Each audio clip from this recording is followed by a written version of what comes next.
La Inquisición.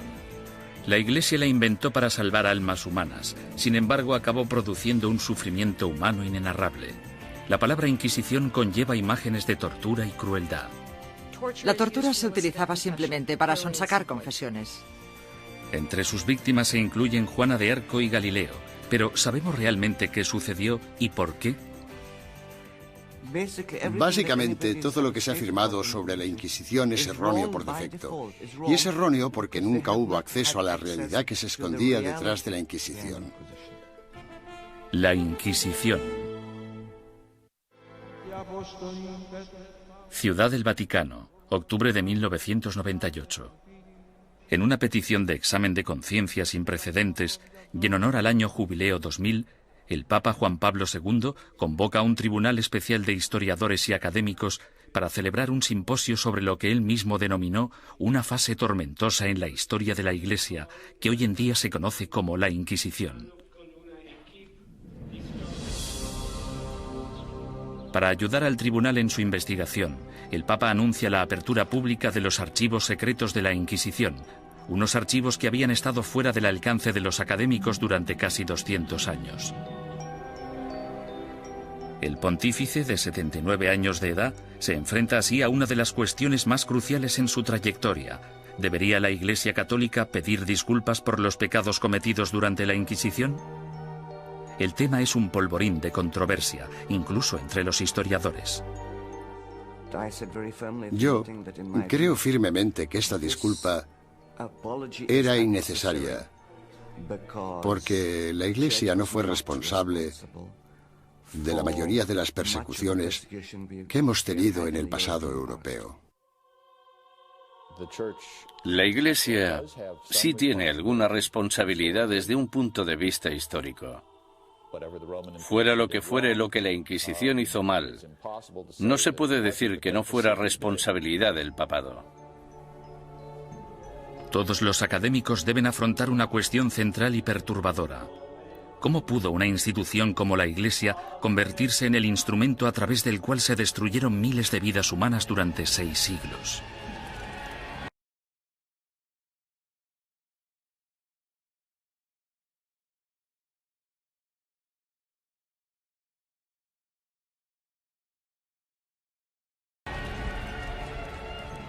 La primera respuesta implica comprender que nunca hubo una única y todopoderosa Inquisición, sino más bien instituciones independientes en España, Portugal e Italia. Lo que compartían era un oscuro y perpetuo miedo, el miedo a la herejía religiosa.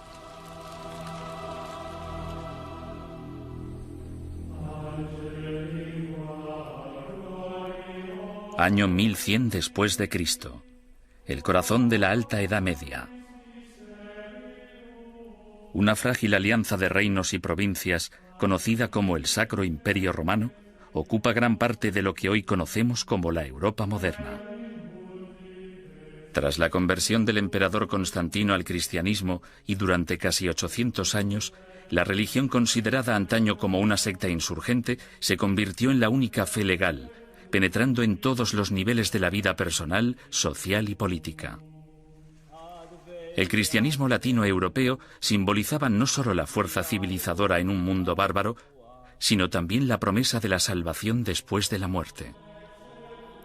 El clero y los ciudadanos vivían temerosos del duro juicio de Dios. Con todo, seguía habiendo disidentes que se atrevían a desafiar la sagrada doctrina cristiana. La Iglesia tachó a estos rebeldes de pecadores o herejes. El estar equivocado en relación al dogma de la Iglesia no te hace hereje porque existen muchos dogmas religiosos. Lo que te convierte en hereje es que las autoridades eclesiásticas te informen de que no estás en lo cierto e insistir en tus convicciones ante esa autoridad. La palabra herejía proviene del latín airesis, que significa elección. Alrededor del siglo XII, herejía cobra un significado mucho más amenazante. Se convierte en un peligro mortal para la sociedad y para el hombre en una traición a Dios. Según el derecho civil, los criminales acusados de traición serán castigados con la muerte y sus bienes serán confiscados. ¿Qué otro motivo es necesario para que aquellos que ofendieron a Jesús, Hijo del Señor, sean expulsados de la comunión cristiana y privados de sus bienes? Papa Inocencio III.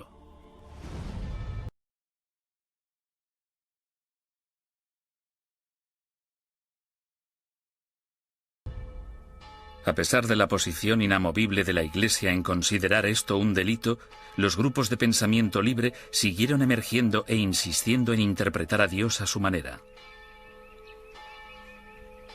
Entre dichos grupos se encontraban los valdenses, predicadores itinerantes que erraban por el sur de Francia y el norte de Italia, viviendo en apostólica pobreza. El atractivo de los valdenses parece que fue su visión de un cristianismo simplificado, de la habilidad de todos para predicar si se poseía la inspiración del Espíritu, sin importar si se era clérigo o no. La Iglesia insistía que cualquiera que quisiera dedicarse a la predicación pública debía ser acreditado por el obispo de su diócesis. Cuando los valdenses se negaron a dejar de predicar, el Papa Lucio III emitió un edicto, conocido como Bula Papal, que tachaba el movimiento de hereje y excomulgaba a todos sus seguidores. La herejía se contemplaba como una amenaza a la comunidad cristiana. Era algo que podía perturbar a la gente, y no solo perturbar, sino que podía enajenar a toda la sociedad de la fe. Por eso era tan importante luchar contra ella. Los valdenses fueron suaves en comparación con los herejes más radicales, los cátaros. Los cátaros veían su fe como la única verdadera y se mostraban completamente hostiles ante la Iglesia establecida, a la que consideraban perniciosa. Los cátaros llamaban a sus sacerdotes perfecti o buenos cristianos. Comprometidos con una vida de estricta abstinencia, los sacerdotes no podían mentir, blasfemar, comer carne ni mantener relaciones sexuales. Acusaban a la Iglesia organizada de abusar cada vez más de su poder clerical. La austeridad de los perfecti cátaros parecía, en comparación, sumamente atractiva. En ese sentido, era una vergüenza para la Iglesia que existiera un grupo capaz de vivir realmente de acuerdo con la fe de Cristo y sus apóstoles, mientras que los abogados y administradores de la Iglesia vivían como grandes príncipes.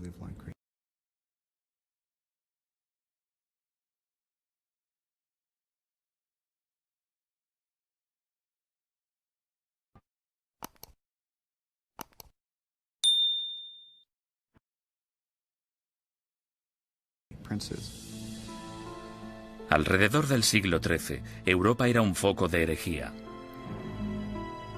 Al sur de Francia floreció el catarismo.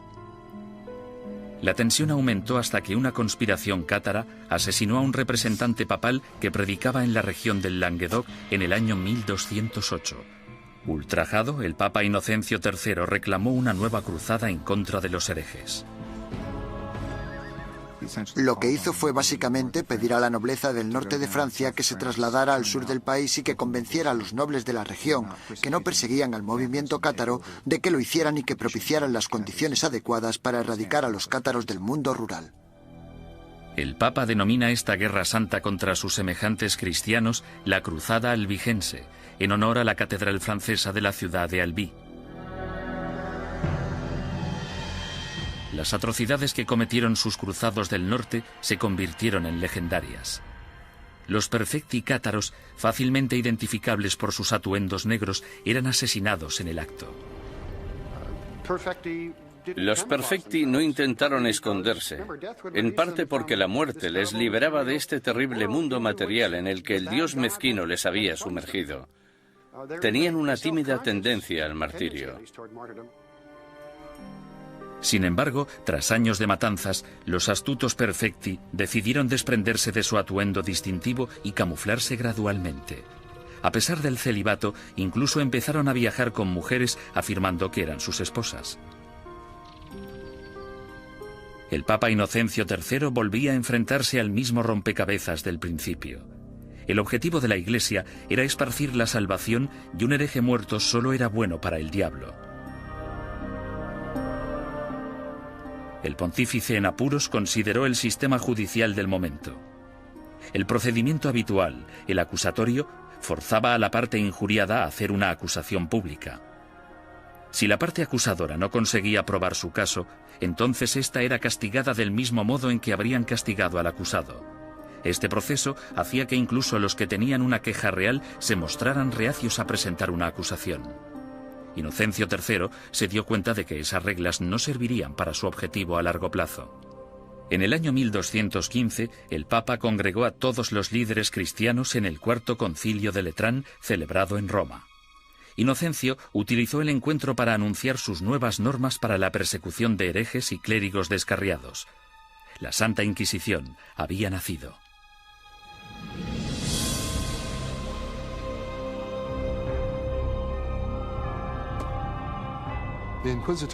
El sistema de la Inquisición suponía una innovación maravillosa y se asemejaba bastante al Tribunal Popular de nuestro sistema, que emite una causa probable y una acusación. No tenían que demostrar nada, solo necesitaban tener muy claro o tener suficientes indicios que sugirieran la culpabilidad del acusado. El proceso inquisitorial de Inocencio III daba la potestad al investigador de construir un caso completo, recogiendo a escondidas las opiniones de la gente de la comunidad.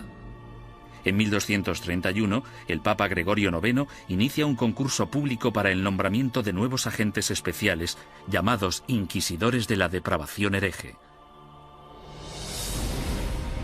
Es el amanecer de la Inquisición medieval, que empieza con una venganza. El objetivo de la Inquisición es acabar con la herejía, y acabar con la herejía significa acabar con los herejes. El Papa Inocencio III fracasó en su intento de eliminar a los cátaros, la secta más poderosa del sur de Francia. Sin embargo, en 1231, su sucesor, el Papa Gregorio IX, tramó un plan para volcar todo el poder del nuevo sistema legal de la Inquisición contra ellos. El Papa nombró a muchos sacerdotes y frailes inquisidores y los mandó a tierras germanas y francesas para que acabaran con los criminales religiosos. Los herejes que rehusaron retractarse de sus creencias y continuaron predicándolas fueron quemados en la hoguera. Si fracasaban, los herejes iban al infierno. El objetivo de todo esto era salvar a tanta gente como fuera posible, pero había que hacer ciertas cosas si se querían salvar muchas vidas. El Papa Gregorio pronto se percató de que encontrar a un buen inquisidor era muy difícil. Los más entusiastas a menudo eran fanáticos fuera de control.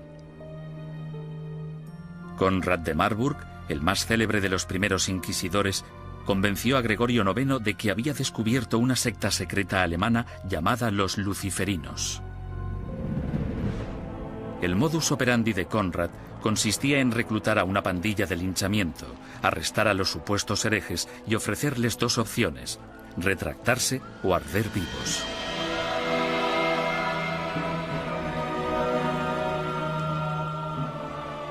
Los historiadores descubrirían más adelante que los luciferinos fueron pura ficción, una invención obsesiva que Conrad creó para impresionar al Papa.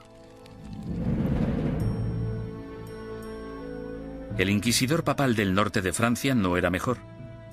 Un cátaro convertido de nombre Robert Le Boucre acorralaba a grupos de supuestos herejes y celebraba estrepitosos juicios públicos.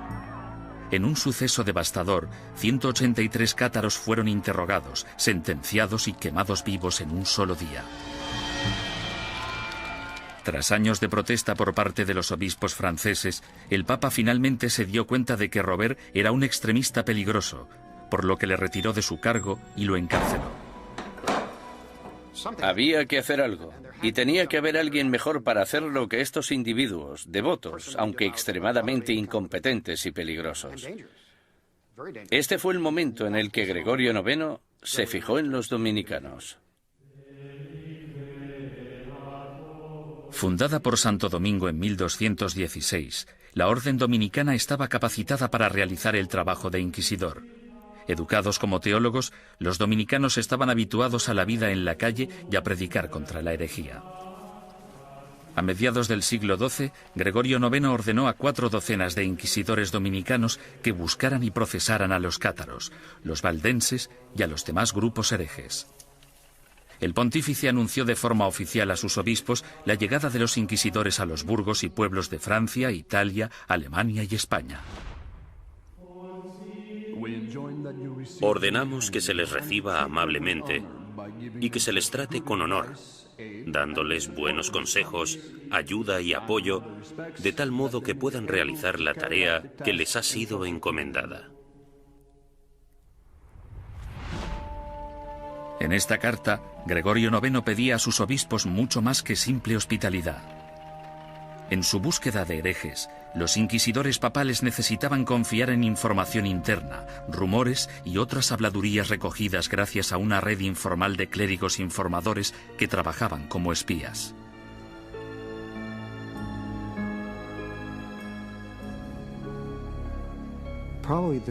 Probablemente sus mejores ojos y su mejor oído en el mundo rural eran los del clero parroquial, puesto que éste vivía en los pueblos, tenía familiares en ellos y por lo tanto estaba atento a los cotilleos locales. En sus incursiones a lo largo de la geografía, los inquisidores llegaban a un pueblo acompañados normalmente de un notario o escribiente para documentar el procedimiento o en ocasiones de un sirviente o un guardaespaldas. Entonces, el párroco reunía a los habitantes del pueblo para que escucharan al visitante predicar sobre los pecados y los peligros de la herejía. Una vez terminado el sermón, el inquisidor anunciaba un período de gracia durante el que cualquiera que hubiera cometido herejía podía confesar sus pecados a cambio de un trato clemente.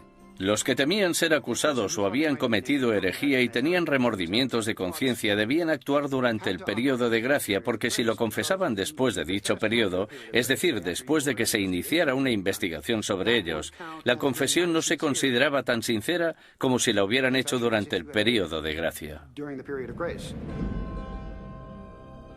Unas semanas más tarde, el inquisidor anunciaba el fin del período de gracia, momento en el que se iniciaba la fase más nefasta del edicto de fe. Desde ese momento, cualquier acusado se convertía en víctima de interrogatorios o arrestos.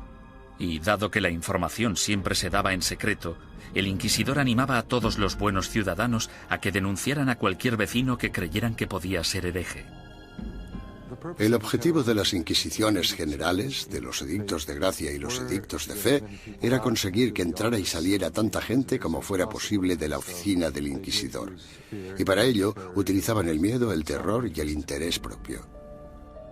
El inquisidor debía tener al menos 2 testimonios incriminatorios antes de poder seguir adelante. En ocasiones, los sujetos víctimas de investigación no sabían que eran sospechosos hasta el día que les convocaban.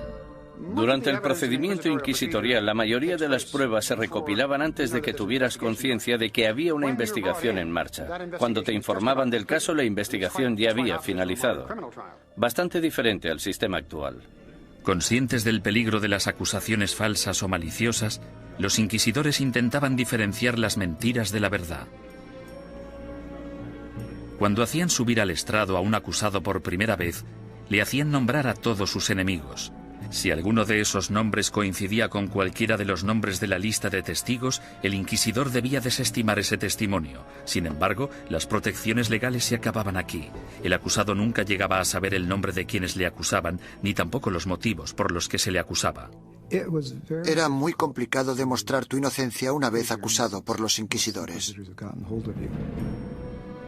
Incluso los sospechosos que confesaban haber cometido herejía no podrían reconciliarse con la Iglesia hasta que dieran nombres e información de otros supuestos herejes.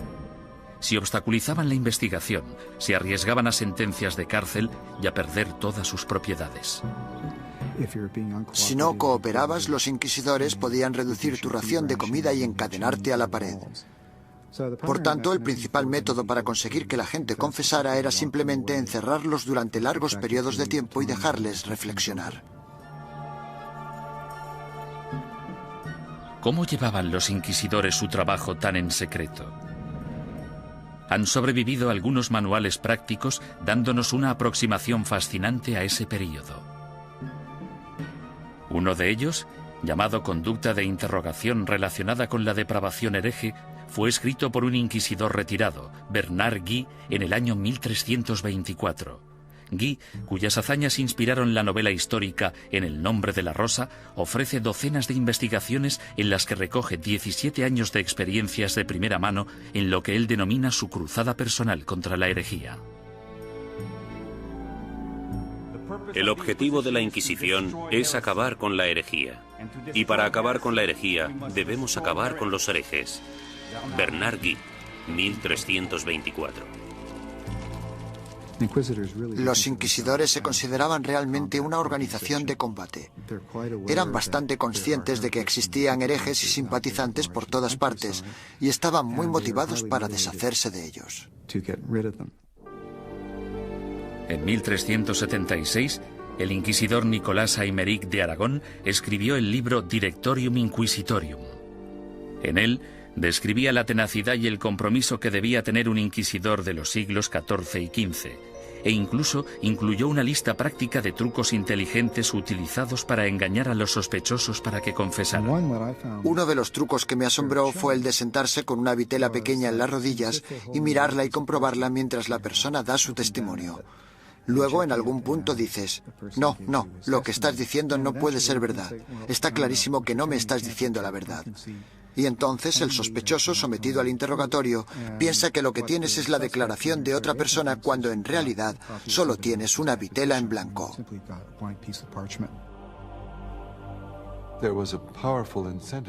Los inquisidores estaban altamente motivados para llegar hasta la verdad como fuera.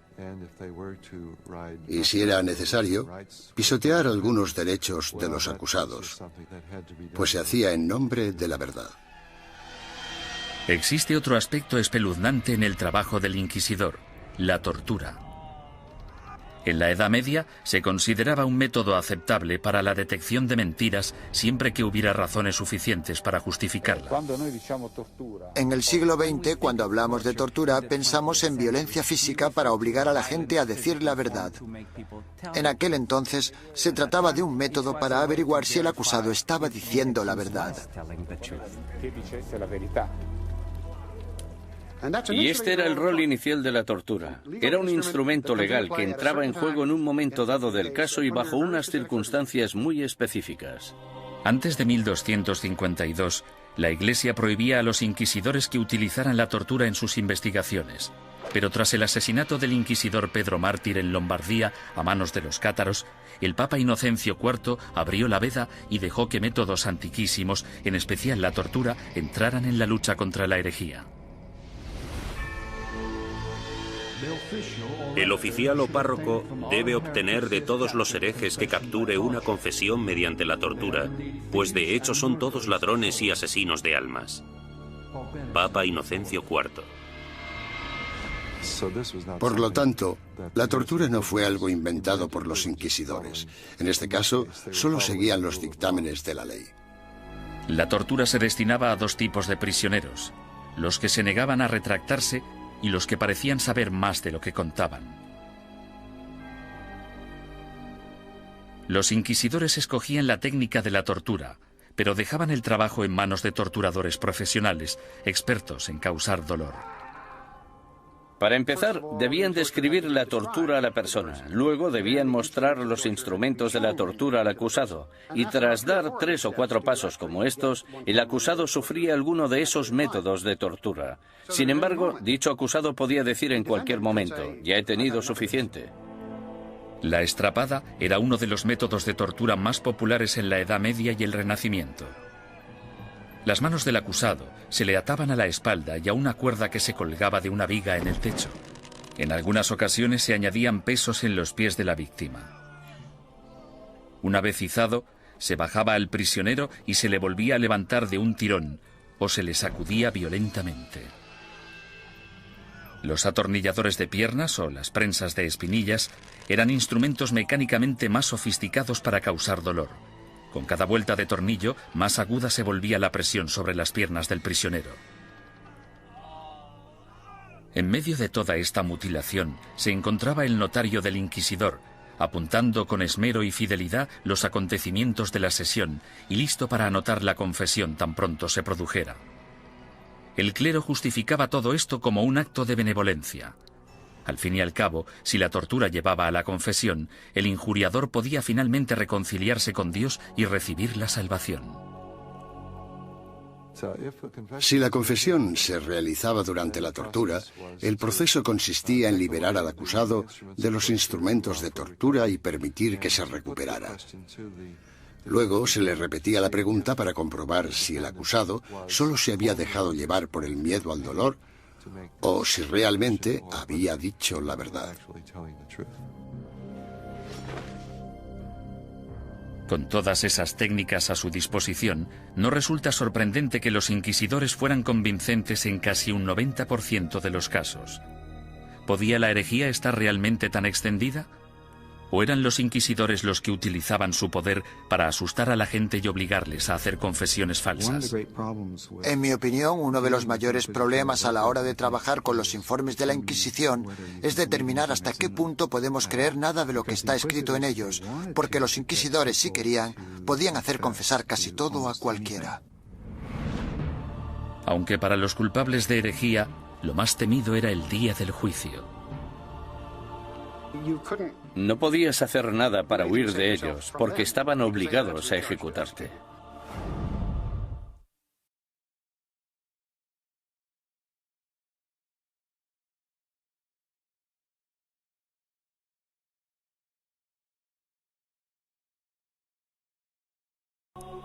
Durante los siglos XIII y XIV, los inquisidores papales siguieron su camino por el sur de Europa, recogiendo acusaciones e investigaciones de herejes. Estos sacerdotes se veían como soldados de primera línea de Dios, en guerra por la salvación de las almas, pero dejaban atrás un campo de batalla repleto de bajas. La Inquisición asustaba a los ciudadanos y les obligaba a traicionar a sus amigos y vecinos, destruyendo familias y convirtiendo comunidades pacíficas en una fábrica de mentiras y sospechas. A lo largo y ancho del Sacro Imperio Romano y de los reinos y principados de Europa, los ciudadanos esperaban el Sermo Generalis o el juicio del proceso inquisitorio. Los castigos o penitencias iban desde el azotamiento público al encarcelamiento o a los trabajos forzados. A menudo se obligaba a los convictos a llevar ropa distintiva para hacer pública su vergüenza. Lo habitual es que llevaran una cruz amarilla en sus ropas, una en la parte delantera y otra en la espalda, y tenían que llevarlas siempre que salieran a la calle. No podían ocultarlas con nada, y si se caían se suponía que debían reponerlas. Los que iban marcados con la cruz amarilla se convertían en parias de la comunidad, pero su destino era clemente comparado con las penitencias que sufrían los herejes reincidentes, es decir, los que se retractaban y luego volvían a sus viejas costumbres. Su castigo era la ejecución. El derecho canónico, sin embargo, prohibía a los miembros del clero participar en cualquier juicio de sangre, por lo que los inquisidores entregaban a los herejes condenados a las autoridades civiles.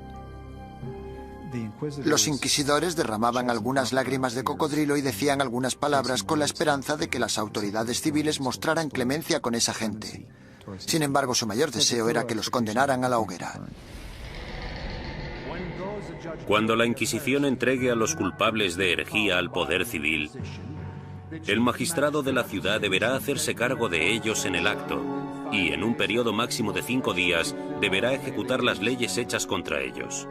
Papa Inocencio IV, 1252. Una vez completado el juicio Sermo Generalis, las autoridades laicas escoltaban a los condenados hasta un emplazamiento alejado de las calles de la ciudad. Allí los ataban a estacas de madera apuntaladas sobre toneladas de leña. Los inquisidores nunca acudían a estas ejecuciones. Se te permitía hacer la última confesión a un sacerdote si lo deseabas. Sin embargo, puesto que estabas bajo la custodia del poder laico, no podías hacer nada para escaparte de ellos porque estaban obligados a ejecutarte. Quemar en la hoguera es una de las sentencias de muerte más horribles que se puedan imaginar. Las llamas podían tardar horas en consumir por completo al condenado. Si la víctima estaba de suerte o sus familiares eran suficientemente influyentes, entre la leña se colocaba mucha madera húmeda para que generara mucho humo. La muerte por asfixia era preferible a la agonía de quemarse vivo.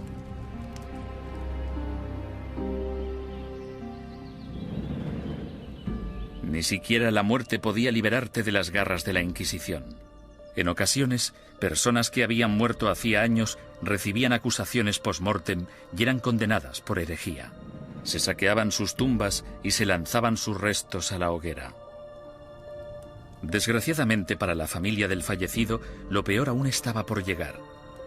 Las autoridades civiles confiscaban automáticamente todas las propiedades de los herejes fallecidos, dejando desvalidos a sus esposas e hijos sin importar su lealtad religiosa. La mañana siguiente a una ejecución a menudo atraía a los coleccionistas de reliquias, basureros que acudían con sacos a barrer las cenizas en busca de piezas de cadáveres. En la mayoría de los casos no se trataba ni de necrófagos ni de locos. Normalmente eran los que creían que aquellos que morían ejecutados eran mártires y merecían ser venerados. Mucha gente pensaba que los herejes eran buenos cristianos y los inquisidores gente malvada, por tanto podía darse un contraataque. El siglo XIV fue testigo del punto más álgido de la campaña de la Inquisición. Gracias a su inmenso poder, la Iglesia combatía la traición con la misma dureza incluso contra sus propios rangos. Cuando un grupo de franciscanos decidió desvincularse de la orden y llamarse a sí mismos franciscanos espirituales, el Papa Juan XXII les acusó de abandonar los ideales de su fundador, San Francisco de Asís, y ordenó a la Inquisición que acabara con ellos. Tras quemar en la hoguera a 4 líderes franciscanos espirituales en Marsella el año 1317, la mayoría de los rebeldes restantes volvieron a la orden original. Durante los 150 años de la Inquisición papal de Gregorio IX, los principales movimientos herejes, los cátaros y los valdenses, fueron virtualmente erradicados de la Europa occidental. Al reducirse el número de herejes, parecía que la Inquisición acabaría desapareciendo por completo. Sin embargo, el negocio de la cacería y el castigo de brujas resucitó el proceso con una venganza durante el siglo XIV. Se consideraba herejía, puesto que se creía que para conseguir poderes el hechicero debía renunciar a Dios y a su bautismo. Es decir, que debía romper un contrato y rendir algún tipo de homenaje al diablo para poder conseguir esos poderes. El diablo nunca da nada a cambio de nada. La política corrompió los primeros casos de brujería. En 1307, Francia se encontraba casi en bancarrota tras una serie de fracasos bélicos. Su rey, Felipe el Hermoso, envidiaba las riquezas y las propiedades que poseían los caballeros templarios, una orden de poderosos monjes guerreros que se formó durante la primera cruzada a Tierra Santa. El rey Felipe los acusó falsamente de brujería, y durante los 7 años siguientes se torturaron y encarcelaron o quemaron en la hoguera a miles de templarios por toda Europa. Ningún historiador moderno cree que los templarios fueran objetivamente culpables de los cargos que se les imputaron: sodomía, adoración al diablo, herejía, etcétera, etcétera. En mi opinión, esto fue una verdadera manipulación cínica del proceso por parte de Felipe el Hermoso, y supone uno de los ejemplos más espeluznantes de hasta qué punto podían llegar a pervertirse los procedimientos inquisitoriales. Un siglo después, tras su triunfo sobre los ingleses en Orleans, Juana de Arco fue capturada y encarcelada por sus enemigos, que temían su creciente poder político. La entregaron al Tribunal Inquisitorial, organismo que utilizaron como instrumento en su contra. Los que acusaban a Juana defendían que las voces que ella consideraba su inspiración eran las voces del diablo y que sus premoniciones eran brujería. Juana fue condenada y murió en vehemente agonía. La nueva herejía de brujería diabólica parecía muy peligrosa tanto para la Inquisición como para las autoridades civiles, y engendró el manual práctico más relevante e influyente de todos. Publicado en 1486, Maleus Maleficarum, o El martillo de las brujas, proporcionaba apoyo teológico, consejos legales y varias técnicas para acusar, torturar y sentenciar a las brujas. Se trata de un documento infame, puesto que crea la imagen arquetípica de la mujer bruja, además de ser una de las obras de todo el mundo literario que muestra más abiertamente su misoginia. Cuando una mujer piensa por sí misma, solo piensa en cosas malas. Como son más débiles de cuerpo y alma, no resulta sorprendente que puedan sucumbir al hechizo de la brujería. Toda brujería procede de la lujuria carnal que en las mujeres es insaciable. Maleus Maleficarum. La historia ha demostrado que uno de los autores de Maleus Maleficarum, un inquisidor de nombre Heinrich Kramer, tenía ciertos problemas para controlar su propia insaciable lujuria carnal. En el año 1485, Kramer fue acusado de llevar a cabo una inquisición en la región de Innsbruck, lo que ahora es Austria.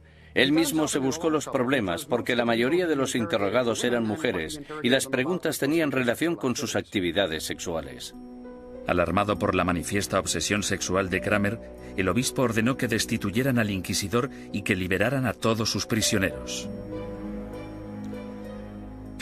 2 años más tarde apareció Maleus Maleficarum. Nació de la frustración de Kramer por la experiencia de Innsbruck y de la furiosa misoginia que sufría. Durante los siguientes 200 años, el Maleus Maleficarum se convirtió en un bestseller y llegó a ser publicado en 4 lenguas distintas.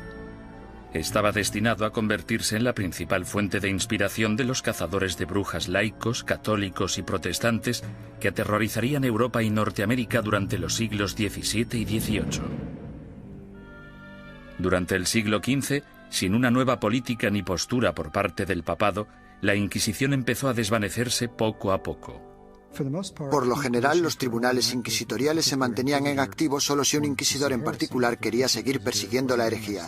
Si no quería, no pasaba nada. Y así fue como los tribunales fueron perdiendo fuerza. Sin embargo, en España, la astucia política del rey y la devoción de la reina se apoderaron del proceso inquisitorio e hicieron que su aterrador poder recayera en su propia gente.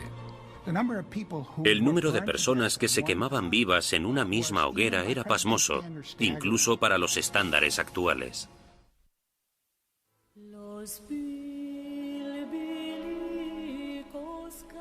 La situación de los judíos europeos durante el período medieval siempre fue desesperada.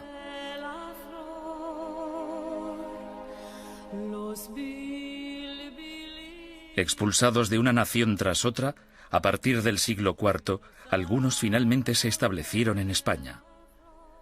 Prosperaron viviendo y trabajando en relativa armonía tanto con musulmanes como con cristianos. Pero a finales del siglo XIV, una serie de problemas económicos y levantamientos sociales despertaron antiguos prejuicios. En las décadas de 1380 y 1390, amotinamientos en contra de los judíos provocaron el incendio de sinagogas y el asesinato de miles de judíos. La solución de las autoridades españolas fue expulsar del país a todos los judíos que no se convirtieran al cristianismo. Muchos decidieron marcharse, otros, sin embargo, hartos de una persecución sin fin, optaron por abandonar la religión de sus antepasados para poder quedarse en España. La conversión en masa de los judíos el año 1391 en España es casi única en la historia judía. En muy pocas ocasiones se había conseguido que tantos judíos se convirtieran al mismo tiempo junto con sus rabinos y sus riquezas. Esto redujo en gran número la población de judíos en España. Debido, al menos en parte, a su antigua ética cultural de escolarización y esfuerzo continuo, estos nuevos cristianos, llamados conversos, prosperaron durante las décadas siguientes. Como judíos habría sido ilegal que realizaran ciertos trabajos o que ocuparan ciertas posiciones en el gobierno. Sin embargo, como cristianos las posibilidades abundaban. Desde los inicios de la historia de la conversión de los judíos, tenemos a conversos obispos, conversos ministros, conversos líderes financieros. Tenemos conversos ocupando las más importantes posiciones de la sociedad cristiana, porque esa era la ventaja de convertirse. Y fue precisamente esto lo que pudo originar las objeciones de los otros cristianos, que recelaban de la creciente relevancia de esa gente que anteriormente había sido judía.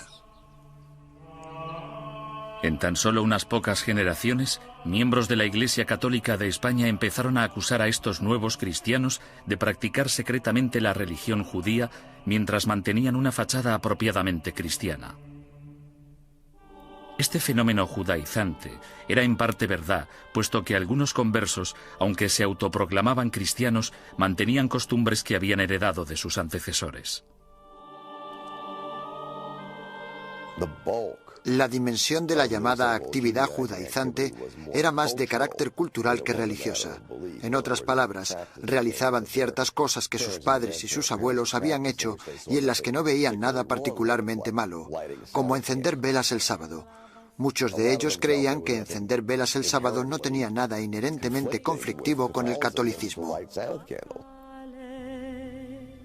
Su condición de cristianos bautizados también significaba que si se intuía de cualquier modo que recaían en el judaísmo, podían ser acusados de herejía. Fue precisamente esta trágica ironía la que les condujo hacia su destrucción. Con el matrimonio en 1469 de Fernando de Aragón e Isabel de Castilla, se unieron los dos reinos más poderosos de la península ibérica. Los consejeros dominicanos de Isabel pronto la convencieron de que la actividad judaizante suponía una amenaza mortal para el catolicismo en España y que una inquisición podría ser la única solución. Si el clero pedía una inquisición, no era solo porque fueran fanáticos, sino porque sabían perfectamente que detrás de ellos tenían a muchos seguidores muy fieles que tenían conciencia del problema tal y como lo percibían. El rey Fernando, astuto estratega político, vio que una alianza con la Iglesia Católica podía beneficiar a España en muchos sentidos. Aparentemente, Fernando tenía otros planes en mente. Apoderarse de las riquezas de los conversos. Había grandes cantidades de dinero esperando, encerradas en los cofres de los poderosos conversos, comerciantes y nobles. Y Fernando se propuso hacerse con ellas y lo consiguió. El primer paso del rey Fernando fue ponerse en contacto con el Papa y expresarle su preocupación por el problema judío de España.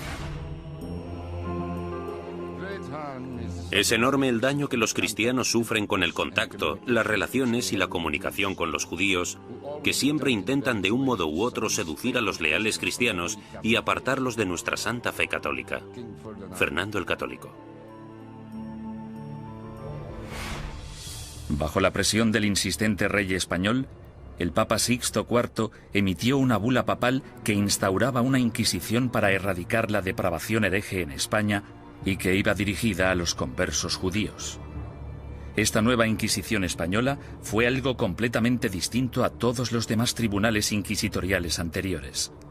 Sus normas garantizaban que el rey Fernando, y no el Papa, controlaba todos y cada uno de los aspectos de sus actividades.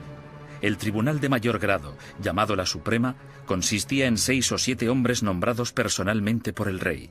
Solo un miembro, el inquisidor general, era nombrado oficialmente por el Papa, y aún así, este tenía que haber sido nombrado antes por Fernando. Aunque os guste el título de inquisidor, somos yo y la reina quienes os hemos nombrado, y sin nuestro apoyo muy poco podéis llevar a cabo. Rey Fernando. Esto significa que el Estado empieza ya en la Inquisición española a tener cierto poder de control sobre la institución. Esto no era así en la Edad Media. El 6 de febrero de 1481 se celebró el primer auto de fe en Sevilla. En este acto, que se convertiría en el símbolo de la Inquisición española, un centenar de hombres y mujeres conversos fueron acusados de practicar secretamente la religión judía y juzgados ante la Iglesia. 6 de ellos pagaron el más alto precio. Fueron quemados en la hoguera.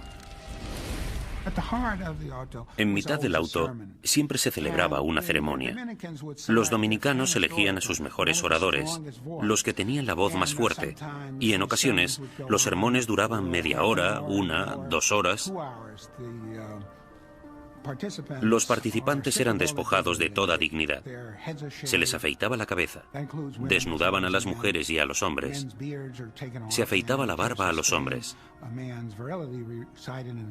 En España, la virilidad de un hombre residía en su barba, por lo que afeitarla resultaba muy desagradable. La idea de la ceremonia era humillar a los penitentes y mostrar a la congregación cuál era el castigo por cometer herejía. Incluso los que no habían recibido mucha educación o no estaban interesados en las sutilezas teológicas, ni muy seguros de los credos y las plegarias que recitaban, sabían perfectamente qué sucedía en cada momento en un auto de fe. Era un espectáculo aterrador cuyo objetivo era poner unos límites en la mente de las personas sobre lo que podían decir, pensar y creer. Durante el primer año desde su establecimiento, 1.500 conversos acusados de judaísmo fueron juzgados y otros cientos condenados a muerte. La cantidad de personas que se quemaba en una misma hoguera era pasmosa incluso para los estándares actuales. Se quemaron 28 personas de una sola vez, en otra ocasión 70 personas, y en el mayor auto jamás celebrado se quemaron 109 personas en una misma hoguera. A diferencia de los herejes medievales, que se atrevían a predicar sus ideas en público, el judaísmo secreto era, por definición, una actividad clandestina que se llevaba a cabo a puerta cerrada. Los vecinos podían decir que habían visto a un individuo leer un libro que probablemente era judío solo por el hecho de ver a alguien mirando un libro pequeño, que podría ser el libro de las horas. O podían decir que habían oído a alguien cuchichear una plegaria que seguro que era judía. Por tanto, encender velas, darse un baño, lavar la ropa, tratar, preparar y comer carne en día de pescado, como podían ser los viernes o los miércoles, podía causarte grandes problemas si tus vecinos se percataban y tenías mala relación con ellos.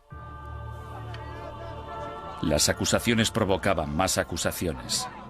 Algunos conversos se delataban a sí mismos con la esperanza de limpiar su historial y frustrar así el ataque de sus enemigos. Sin embargo, solo se podía conseguir una penitencia clemente si se hacía una confesión completa, y eso significaba dar los nombres de compañeros herejes. La única forma de escapar de todo eso era escoger nombres de otras personas de la comunidad. Esto recuerda mucho a los Estados Unidos de los años 50 y al pánico rojo que provocó la creación del Comité sobre Actividades Antiamericanas. Fue aquí donde se produjeron tantas tragedias. Gente inocente de todos los cargos podría, bajo tortura y pena de muerte, haber dado nombres sin pensar, solo para ser liberados. Si consideramos a Fernando e Isabel como los arquitectos de la Inquisición española, su contratista fue sin duda Tomás de Torquemada, el primer inquisidor general. A partir de 1490, Torquemada redactó minuciosa y sistemáticamente reglas que todavía conservamos en papel para guiar a los inquisidores, incluyendo el más mínimo detalle sobre lo que debían o no debían hacer. Y como consecuencia, podemos considerarle el fundador de la Inquisición. No hay ninguna duda de que Torquemada presidió la Inquisición durante su período más sanguinario y que ejerció mucha influencia sobre la corona. A pesar de que se le ha retratado de todos modos, desde un loco hipnotizador hasta un monje siniestro y obsesionado por el sexo, los historiadores saben muy poco sobre él. Era el típico teólogo fanático, antisemita y extremadamente hostil a los conversos. Era un hombre que concentraba toda esa intolerancia y ferocidad tan característica de los primeros inquisidores. Podemos estar de acuerdo o no con él en que los judeoconversos debían ser perseguidos y condenados. Pero en mi opinión, Torquemada insistió mucho en las normas de procedimiento correcto para el sistema inquisitorial. Sin embargo, se calcula que durante los 20 años de mandato de Torquemada como inquisidor general, 2.000 personas perdieron la vida y otros miles fueron castigados.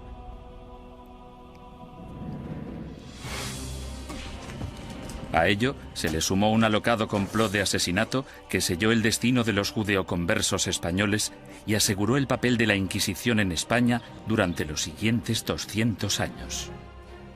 Los judíos no ganaban nada convirtiéndose. La situación social no cambió en ningún sentido. Solo podía empeorar para la gente de origen judío.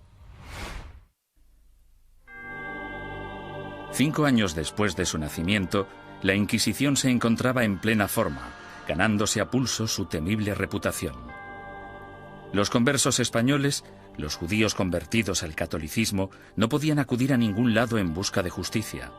Tanto la Iglesia como las autoridades civiles seguían la misma lógica aplastante. Todos los conversos que rehuían la Inquisición eran, por defecto, culpables. Todos los que daban el paso y se delataban a sí mismos eran, puesto que lo admitían, culpables. Y todos aquellos que eran juzgados y condenados eran, evidentemente, culpables. Los procedimientos interinos del Tribunal de la Inquisición se mantenían en privado y los informes se protegían cuidadosamente, incluso de la corona.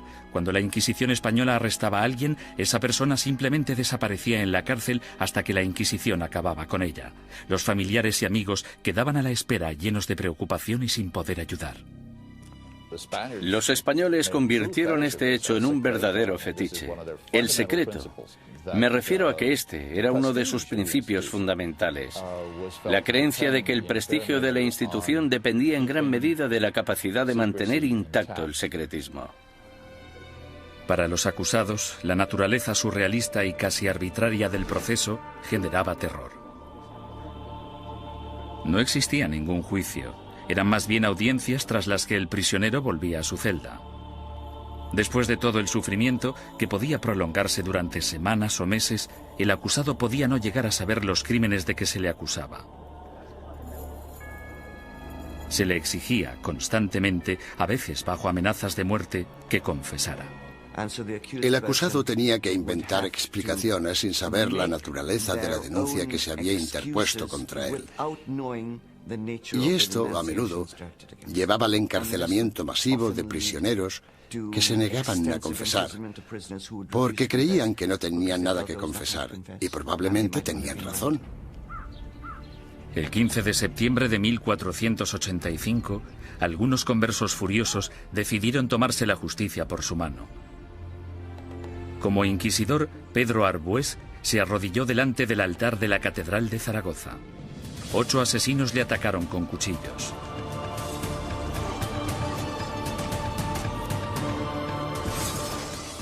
Arbués murió al día siguiente, y con él la esperanza de todos los conversos españoles, pues el desdichado complot hizo que los judíos perdieran la simpatía pública para siempre y garantizó a la Inquisición un lugar en la sociedad española durante las generaciones venideras. Entre los académicos hay una pregunta obvia que ha generado más debate que cualquier otra.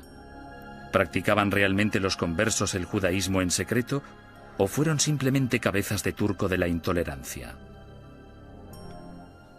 El problema desde un punto de vista técnico es que la única fuente de información que tenemos para responder a esta pregunta proviene del Santo Oficio.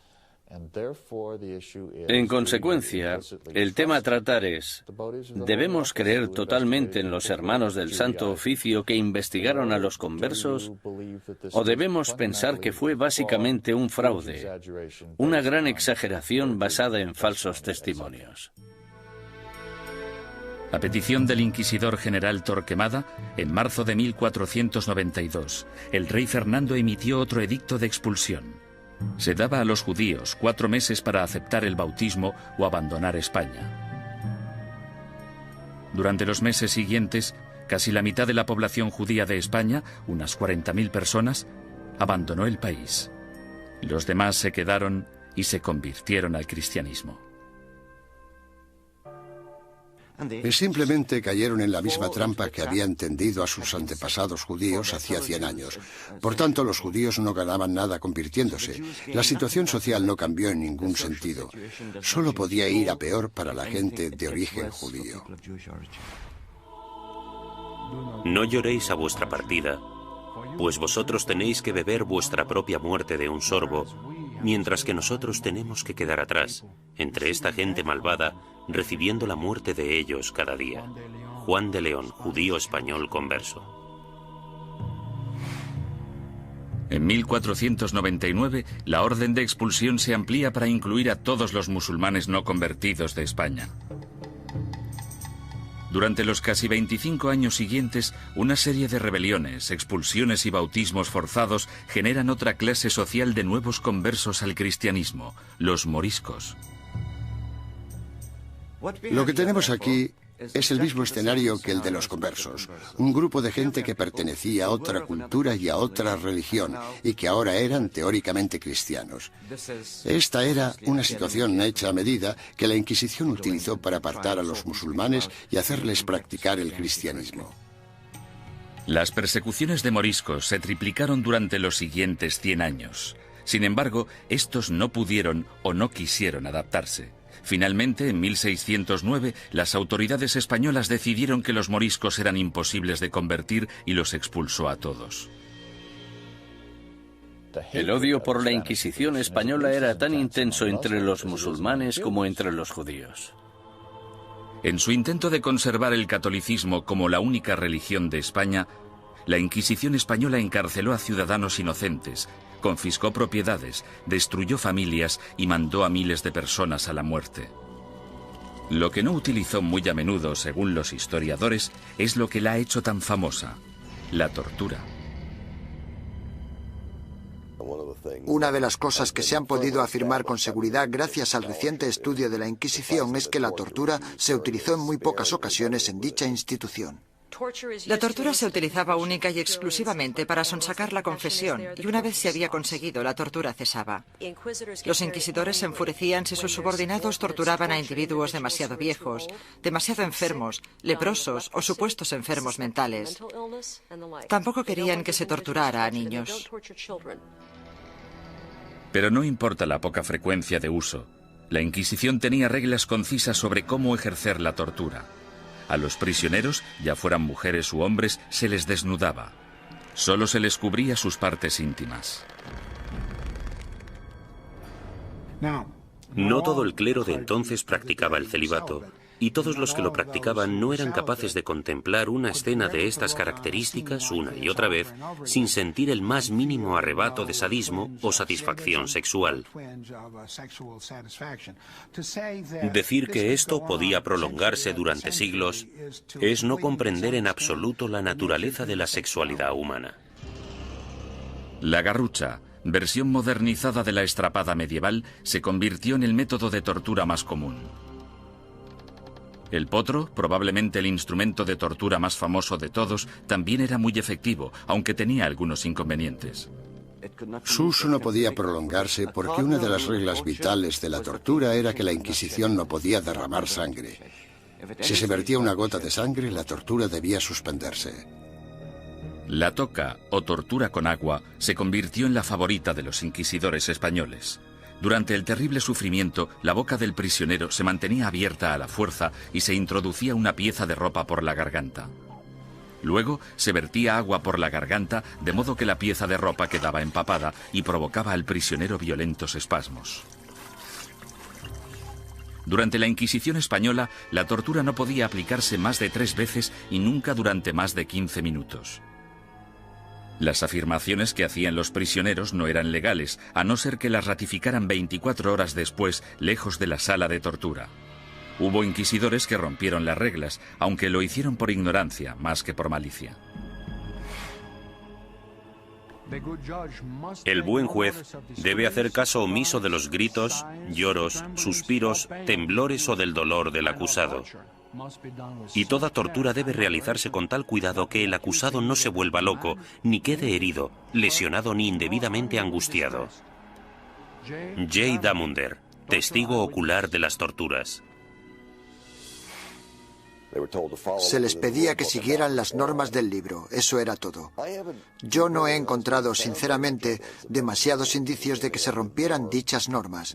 Me refiero a que tal vez estaban más dispuestos a seguir los procedimientos que los policías de hoy en día. La Inquisición española realizó algunas innovaciones en el área del castigo. La cruz amarilla que llevaban los herejes medievales en sus vestimentas evolucionó hasta un atuendo llamado San Benito. Estas ropas debían vestirse en el juicio conocido como el auto de fe o acto de fe, y luego por encima de la ropa de calle mientras durara la penitencia. La gente que iba por la calle era objetivo de todo tipo de comentarios sarcásticos. Los niños les tiraban piedras, todo esto hacía muy difícil poder ganarse la vida. Ni tan siquiera la muerte liberaba al hereje de la vergüenza.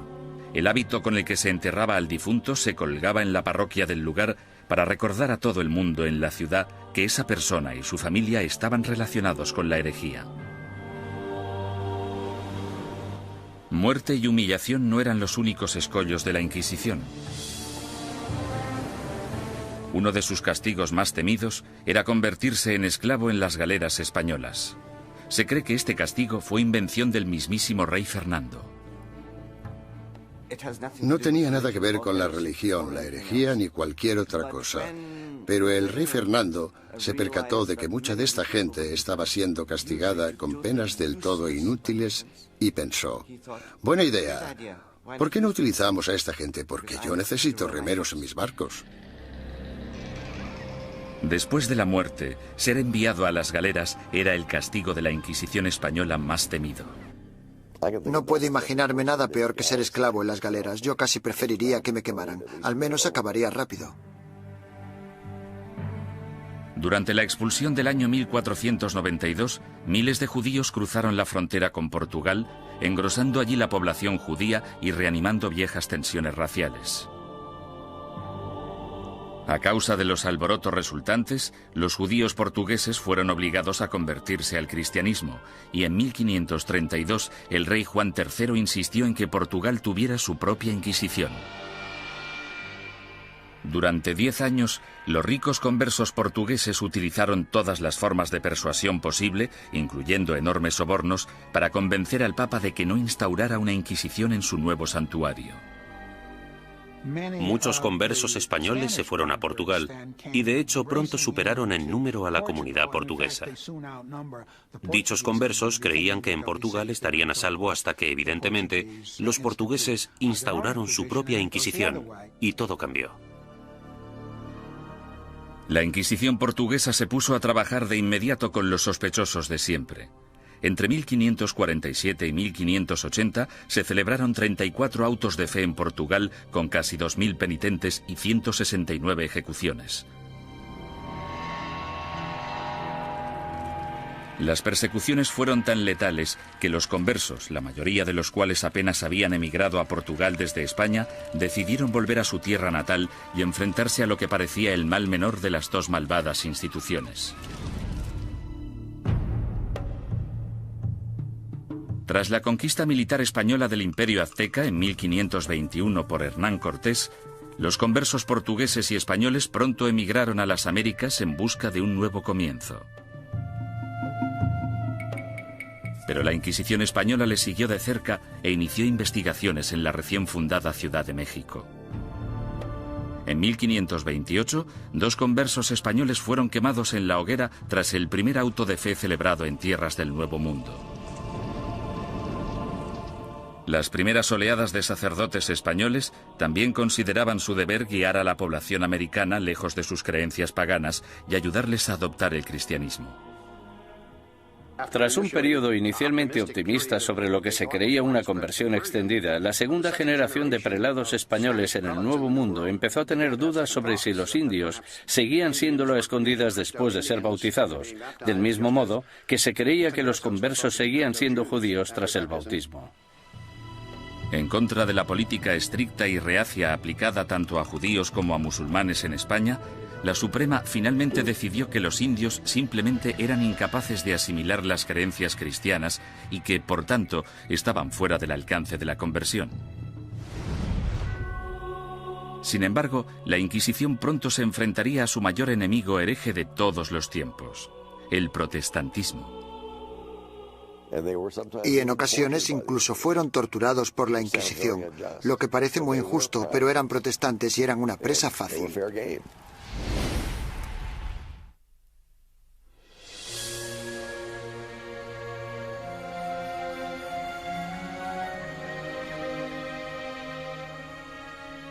Al mismo tiempo que las inquisiciones española y portuguesa remataban su azote contra los musulmanes y los judíos herejes, otra amenaza apareció en escena. En 1517, un sacerdote alemán llamado Martín Lutero dejó su famoso tratado, las 95 tesis, a las puertas de la iglesia de Wittenberg. Se trataba de un ataque acerbo a la Iglesia católica. ¿No es cierto que bajo el vasto cielo no existe nada más corrupto, más pestilente y más odioso que la corte de Roma? La que una vez tuvo las llaves del cielo, ahora es una especie de boca abierta hacia el infierno. Martín Lutero. La carismática protesta de Lutero evolucionó hasta convertirse en una auténtica revolución religiosa. El movimiento de la Reforma sacudió a toda Europa. Alrededor del año 1550, las coronas de Dinamarca, Noruega, Suecia y Finlandia ya se habían acogido a la nueva religión llamada protestantismo. El Papa estaba furioso.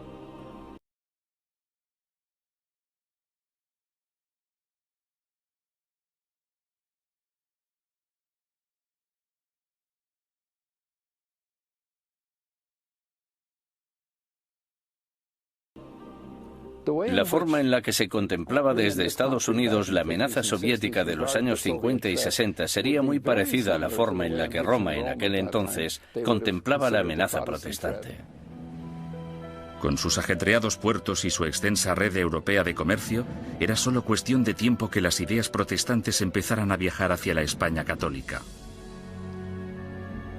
En 1577, dos grupos independientes de adinerados protestantes convertidos fueron descubiertos y arrestados en Sevilla y en Valladolid. Estos arrestos de finales de 1550 fueron terribles para la administración inquisitorial y para el gobierno real, puesto que muchos de los sospechosos ocupaban altos cargos en la burocracia gubernamental. El descubrimiento de dos organizaciones protestantes en dos de las mayores ciudades de España causó oleadas de pánico por todo el país católico.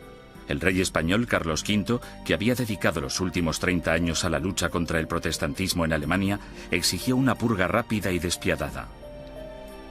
Su aliado en Roma, el Papa Pablo IV, volcó todo el poder de la Iglesia en el ataque contra el protestantismo y emitió una bula papal sin precedentes en la que permitía a la Santa Oficina Española ejecutar a los ofensores que cometían un crimen por primera vez e incluso a los que se arrepentían. Según mis conocimientos, esta es la única vez en toda la historia de las Inquisiciones española, romana o portuguesa en que los acusados, que por primera vez admitían estar arrepentidos de sus errores doctrinales, eran igualmente condenados a muerte. La fiebre del antiprotestantismo llegó a todas las grandes ciudades de España. Fueron quemados en la hoguera sacerdotes, monjas, soldados ingleses e incluso 3 niños que murieron junto con sus madres. En poco más de 3 años, tras el descubrimiento de protestantes en España, el protestantismo se había eliminado por completo. Nunca reaparecieron. España se caracteriza por no tener protestantes. El sangriento ataque a los protestantes entre los años 1559 y 1562 también marcó el punto más álgido de la ceremonia del auto de fe en términos de asistencia, pomposidad y pura teatralidad. Anticipándose a los juicios de cientos de protestantes herejes, el inquisidor general Fernando Valdés se propuso deliberadamente modernizar el auto de fe de forma grandilocuente. Los costes aumentaron astronómicamente. Llevaron al tribunal inquisitorial a la bancarrota, de modo que tuvieron que ir reduciendo miembros y empezaron a amontonar prisioneros para poder conseguir un auto realmente bueno y tener suficiente gente para quemar en las ceremonias. España eliminó sistemáticamente a todos los protestantes. Sin embargo, los inquisidores permanecieron alerta ante cualquier amenaza hereje del exterior. A lo largo del siglo XVI, los viajeros protestantes que venían a España, incluso dignatarios extranjeros, cayeron en las despiadadas garras de la Inquisición. La Inquisición arrestó a marineros y comerciantes extranjeros. En ocasiones incluso llegó a torturarlos, lo que es muy injusto, pero eran protestantes y eran una presa fácil. Mientras que España parecía haber triunfado ante el protestantismo, no pudo hacer nada ante los efectos de otra de las invenciones alemanas, la imprenta. Hacia finales del siglo XVI, libros y panfletos escritos por víctimas de la Inquisición española avivaron el negocio de forma importante. Los líderes protestantes, que aspiraban a poner el mundo en contra de la España católica, explotaron estos horribles relatos de tortura, encarcelamientos y muerte. Las cuerdas, que eran de tamaño pequeño, se ataban a los huesos del prisionero atravesándole la carne y haciendo que la sangre borboteara por 8 puntos diferentes al mismo tiempo. Mientras el prisionero se resistía a hacer cualquier confesión respecto a lo que los inquisidores le preguntaban, tiraban de las cuerdas de esta manera 4 veces sucesivas. John Foxe, El libro de los mártires. La mala publicidad de la Inquisición no era el único escándalo al que se enfrentaba la Iglesia católica. En 1542, Roma fue sacudida por la noticia de que Bernardino de Ochino, el líder de la admirablemente austera y piadosa orden católica de los capuchinos, había abandonado Italia para unirse al protestantismo. La deserción de Ochino, una de las figuras relevantes más admiradas en la Iglesia, finalmente incitó al Papa a tomar una decisión. La respuesta del papado a este tipo de escándalos fue la creación de lo que se esperaba que fuera un método más eficaz de rastreo de herejes para detenerlos antes de que se convirtieran en una amenaza o en causa de bochorno. El 4 de julio, el Papa Pablo III ordenó el establecimiento de una Inquisición romana, la primera Inquisición en suelo italiano en más de 200 años. Una comisión de 6 cardenales dirigiría el Santo Oficio, aunque a diferencia de la versión española, dirigida por la Corona, el poder de la Inquisición romana estaba única y exclusivamente en manos del Papa. Independientemente de lo que hiciera mal la Inquisición, no se puede decir que no fuera un error del papado. Durante el siglo XVI, la Inquisición romana gozó de gran prestigio y poder político. Los papas Pablo IV y Pío V subieron al poder tras servir a la Iglesia como inquisidores. A pesar de sus sangrientos mandatos, en términos de número de protestantes ejecutados, estudios recientes muestran que la Inquisición romana fue pionera en reformas judiciales que serían las predecesoras del sistema legal actual. Los prisioneros de la Inquisición romana podían disponer de un abogado e incluso reunir testigos que testificaran a su favor. 300 años antes de que se inventara la figura del abogado de oficio, la Inquisición romana ya proporcionaba abogados gratuitos a los indigentes acusados. Como mínimo, la Inquisición escuchaba o pretendía escuchar las explicaciones del acusado de un modo que los demás sistemas judiciales no contemplaban. La justicia civil era en muchos sentidos peor que la del Santo Oficio. Torturaban a los acusados más despiadadamente, los condenaban con más rapidez. Los acusados no morían a causa de la tortura en el sistema inquisitorial, sí en cambio en los tribunales civiles. Sin embargo, la Inquisición romana se volvió en contra de algunos de los mayores pensadores del Renacimiento.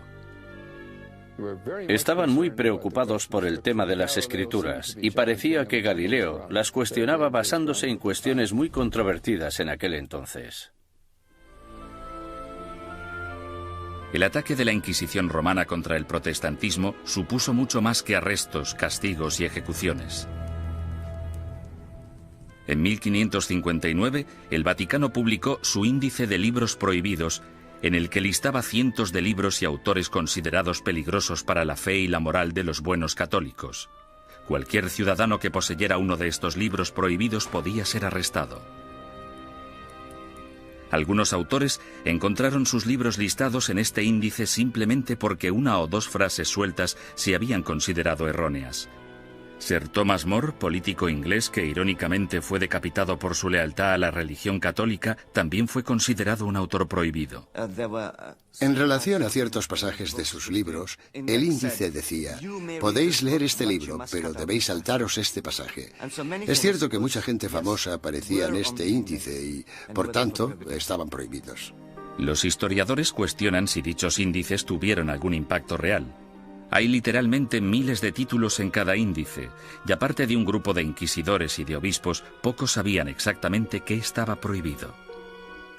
Con mis investigaciones he podido demostrar que en Cataluña, por ejemplo, nadie hacía caso al índice. A lo largo de todo el siglo XVI, las librerías de Barcelona vendieron públicamente libros que aparecían en el índice de libros prohibidos. Simplemente fingían no conocerlo. Como instrumento de censura, el índice de libros prohibidos resultó ser algo de mucho ruido y pocas nueces. Sin embargo, no hay ninguna duda de que la Inquisición romana tuvo un efecto represivo sobre las ideas intelectuales y científicas y que destruyó las vidas y los legados de algunos de los mayores pensadores del Renacimiento. Giordano Bruno fue uno de los genios más excéntricos del siglo XVI. Medio filósofo, medio loco, su visión del cosmos, considerada inverosímil en su época, de hecho se anticipó a la concepción actual del sistema solar. Bruno era un visionario. Se consideraba casi una segunda reencarnación de Cristo, aunque de hecho tenía sus dudas sobre la divinidad de Dios, pensamiento por el que fue acusado. El tratado más famoso de Bruno, publicado en 1584, pronto le hizo merecedor de aparecer en el índice romano. De título Sobre el universo infinito y los planetas, es una mezcla extravagante de misticismo y astronomía de Copérnico. Bruno lanzó la teoría de que existe vida inteligente en otros planetas situados más allá de las estrellas. Enseñaba que la unificación de todas las religiones, incluidas el Islam y el judaísmo, era la única salvación de la humanidad. Estas creencias herejes provocaron aversión tanto entre los católicos como entre los protestantes. En un periodo de tensión religiosa, las personas como Bruno representaban una amenaza enorme porque en realidad parecían desechar casi todos los pilares básicos del cristianismo. Durante 15 años, Bruno evitó cautelosamente la Inquisición romana, manteniéndose alejado de Italia. Sin embargo, en 1591, un rico mecenas le convenció para viajar hasta Venecia y una vez allí le traicionó denunciándole ante el Santo Oficio. El encarcelamiento y el juicio de Bruno duraron 7 años, durante los que el tribunal romano llegó prácticamente a implorarle que abandonara sus creencias herejes. Él se negó. Habría sido como repudiar toda su vida. En mi opinión, para un hombre como Bruno, que estaba completamente convencido de sus propios poderes, habría sido casi imposible actuar de otro modo. Tal vez vuestro miedo a juzgarme sea mayor que mi miedo a ser juzgado. Giordano Bruno. La obstinación de Bruno enfureció tanto al Papa Clemente VIII que él mismo le condenó a muerte. El 8 de febrero de 1600, Bruno fue conducido al campo dei Fiori, en pleno corazón de Roma, y fue quemado vivo. En la actualidad, una estatua en su honor, erigida en el año 1829, marca el lugar de los hechos. Otro intelectual renacentista, Galileo Galilei, también desató la ira de la Inquisición. Cuando construyó el primero de sus famosos telescopios en el año 1609, Galileo ya era un físico y profesor de matemáticas de fama mundial. En 1613 publicó 2 libros más, Mensajero Celestial y Manchas Solares, en los que defendía la teoría de Copérnico, según la cual la Tierra no solo gira sobre sí misma, sino que además da una vuelta anual alrededor del Sol. Oficiales ultrajados de la Inquisición denunciaron las creencias de Galileo y citaron numerosos pasajes de las Santas Escrituras que describen la Tierra como centro estático del universo. A los cardenales no les preocupaba demasiado qué era lo que giraba alrededor de qué. Les preocupaba mucho el tema de las escrituras, y Galileo parece que las cuestionaba con ideas muy controvertidas para la época. Sin embargo, Galileo vuelve a cuestionar a la Iglesia y toma una decisión asombrosa. Durante años ha habido un debate tremendo, sobre todo durante el último siglo, sobre qué debería haber hecho Galileo.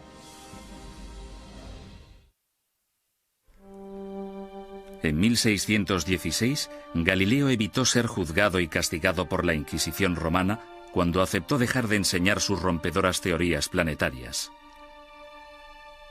Con todo, 16 años después, alentado por el hecho de que su viejo amigo y admirador, el cardenal Barberini, se convirtió en el Papa Urbano VIII, el célebre científico publicó un nuevo manifiesto en el que reforzaba sus antiguas ideas. En esta ocasión, Galileo no calculó bien sus pasos, pues no solo produjo pánico en la Inquisición, sino que también provocó la ira de su antiguo aliado, el Papa.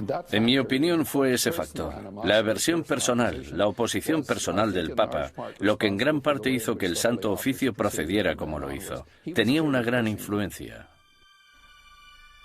Galileo fue acusado de herejía. En enero de 1633, tras redactar sus últimas voluntades y su testamento, el astrónomo de 68 años viajó a Roma para enfrentarse a la Inquisición. Le hicieron todo tipo de preguntas. ¿Cómo escribiste un libro como este? ¿Por qué? ¿No defiendes en él una visión que ha sido tachada de contraria a las Escrituras? Galileo siguió manteniendo su inocencia, lo que probablemente no fue una buena estrategia dadas las circunstancias del juicio. Tras 3 meses de interrogatorio por parte de la Inquisición, en los que le amenazaron con torturarle, llegaron a un acuerdo. A cambio de retirar las acusaciones más graves, Galileo admitiría haber cometido un error y se declararía culpable de la ofensa menor que suponía haber defendido públicamente el copernicismo. El 21 de junio de 1632, en una ceremonia pública celebrada en Roma, pronunciaron la sentencia de Galileo y éste se retractó de sus creencias científicas. Con un corazón honesto y una fe sincera, yo renuncio, maldigo y repudio los errores y las herejías mencionadas. Galileo Galilei. Durante años ha habido un debate tremendo, sobre todo durante el último siglo, sobre qué debería haber hecho Galileo. Es importante recordar que si se hubiera negado a renunciar, si no hubiera aceptado la oferta, si hubiera dicho no, sigo creyendo en el sistema de Copérnico, podrían haberle ejecutado. Es bastante sencillo decir 200 años después no. Tendría que haber tenido coraje y haberlos desafiado y haberse dejado quemar en la hoguera. Después de haberse retractado, el Papa sentenció a Galileo a un castigo sin precedentes, volver a Venecia y permanecer bajo arresto domiciliario por el resto de su vida. El viejo científico murió silenciosamente 9 años después, a los 77 años. La leyenda afirma, sin embargo, que justo después de pronunciar su promesa forzada, Galileo susurró a un amigo: La Tierra se mueve a pesar de todo. En 1992, el Papa Juan Pablo II anunció oficialmente que la Iglesia se equivocó en 1633 al acusar al padre de la ciencia moderna de hereje. Es una lástima que no le escucharan, que no hubiera ningún teólogo en aquel momento capaz de entenderle. El error fue de los que juzgaron a Galileo.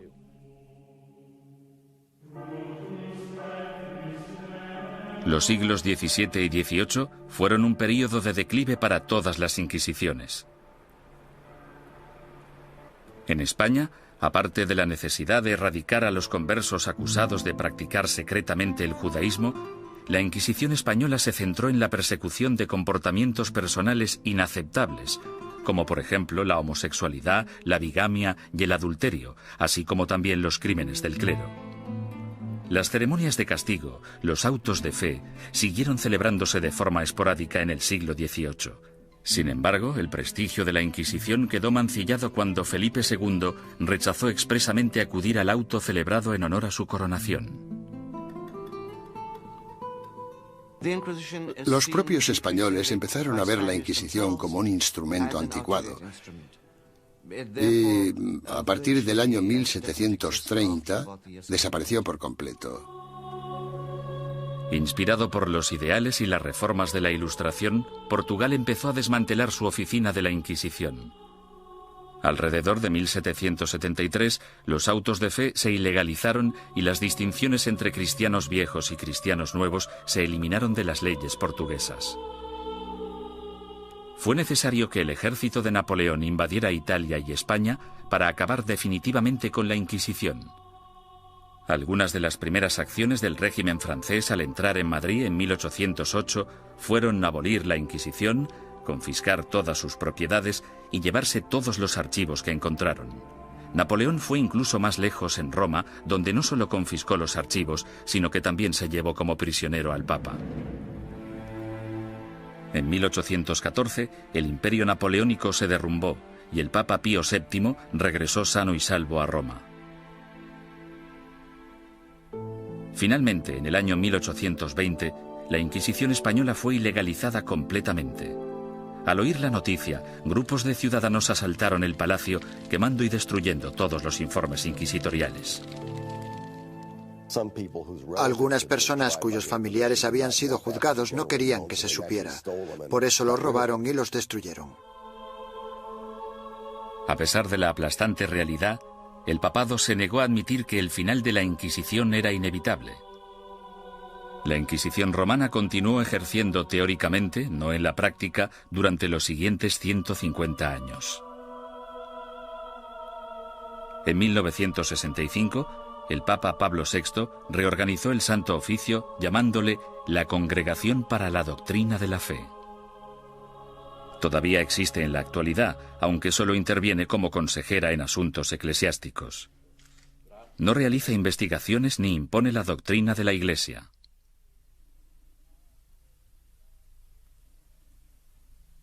Desde la caída definitiva de la Inquisición, son incontables los mitos y testimonios inexactos que han surgido sobre su objetivo y sus prácticas. Los descubrimientos realizados en documentos nunca vistos, así como en los archivos de la Inquisición abiertos por el Vaticano recientemente, han ayudado a desbancar algunos de ellos. Por ejemplo, se ha podido demostrar que algunos recuentos de personas quemadas en la hoguera eran enormemente exagerados. La gente decía que se habían quemado 200 personas. De esas 200, quizá 3 fueran reales y 197 imaginarias. Poco a poco hemos podido fijar los números reales de las personas que fueron ejecutadas. Han sido necesarios muchos siglos para comprender que algo estaba mal. Debemos tener en cuenta el contexto y la mentalidad. Mucha gente creía que la Inquisición era un instrumento necesario y, aunque no gustaba demasiado, se aceptaba. Sin embargo, otros eruditos advierten que una visión revisionista de la Inquisición nos podría estar llevando demasiado lejos en la dirección errónea. Era una institución malvada.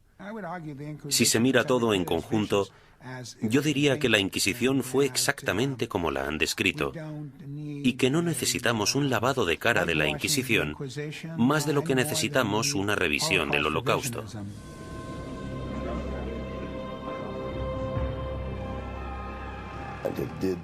Torturó a gente, impuso fuertes castigos, quemó a personas.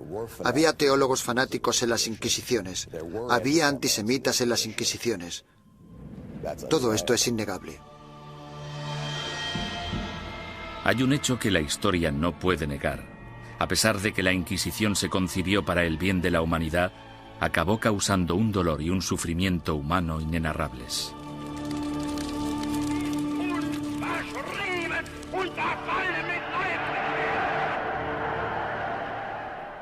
Las Inquisiciones existieron durante casi 6 siglos y lucharon por la necesidad de un grupo de imponer sus ideas sobre las de los demás. Esa necesidad sigue existiendo en la actualidad.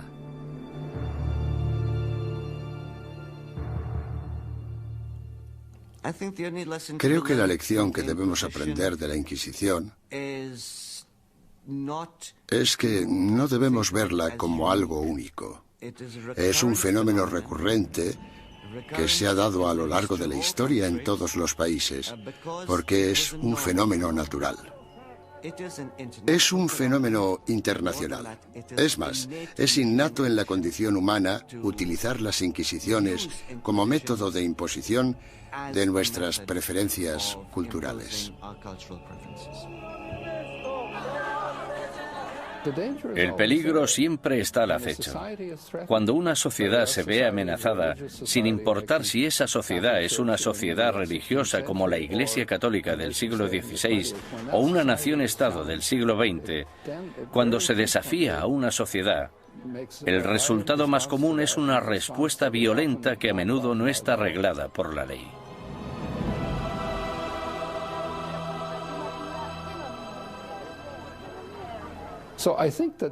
Por lo tanto, creo que esta reacción ante la amenaza es tan antigua como la humanidad y, sin duda alguna, perdurará en el futuro.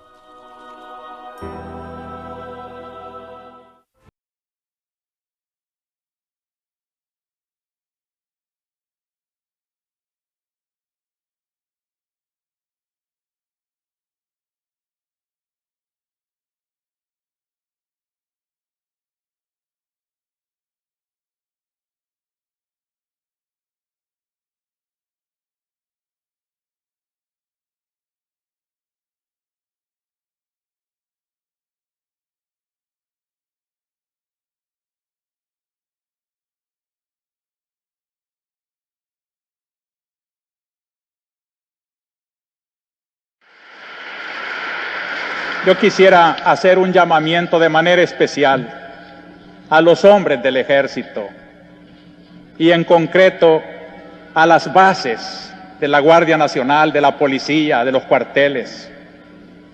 Hermanos, son de nuestro mismo pueblo, matan a sus mismos hermanos campesinos y ante una orden de matar que dé un hombre, debe de prevalecer la ley de Dios que dice no matar.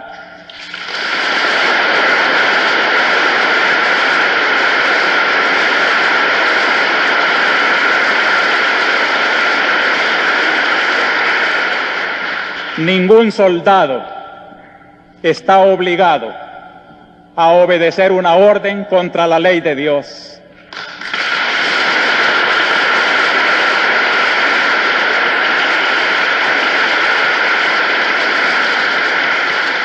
Una ley inmoral, nadie tiene que cumplirla.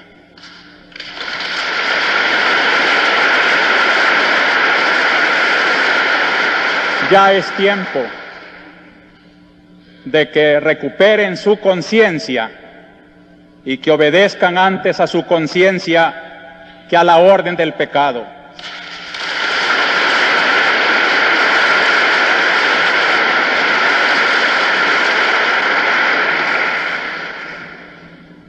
La Iglesia, defensora de los derechos de Dios, de la ley de Dios, de la dignidad humana, de la persona, no puede quedarse callada ante tanta abominación. Queremos que el gobierno tome en serio que de nada sirven las reformas si van teñidas con tanta sangre.